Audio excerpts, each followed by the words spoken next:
Hello friends, welcome to my channel Barsha entertain. আজ বানাবো তিল বাটা দিয়ে ভাপা ইলিশ। এটা আমি একদম নিজের মতো করে করেছি, তাই চলো রেসিপিটা শেয়ার করে দিই।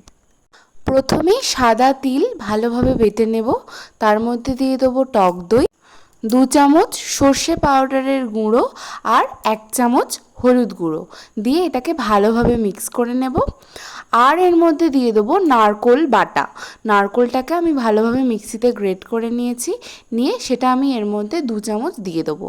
দিয়ে তার মধ্যে দিয়ে দেবো নুন, সর্ষের তেল। ভালোভাবে মিক্স করে একটা টিফিন কৌটোর মধ্যে 2 পিস মাছকে ভালোভাবে মশলার সাথে ম্যারিনেট করে আমি ভাপাতে দিয়ে দেবো। মাছটার গায়ে তার আগে নুন আর হলুদ এপিট ওপিট করে ভালোভাবে মাখিয়ে নিতে হবে, এতে মাছটার মধ্যে নুন খুব ভালোভাবে ঢুকে যাবে। তারপর তিল বাটার যে মিক্সটা আমি তৈরি করেছিলাম ওর মধ্যে অল্প একটু চিনি দিয়ে সেই পেস্টটা মাছের সাথে ভালোভাবে মাখিয়ে নেব। একটু বেশি পরিমাণে সর্ষের তেল এখানে ইউজ করতে হবে।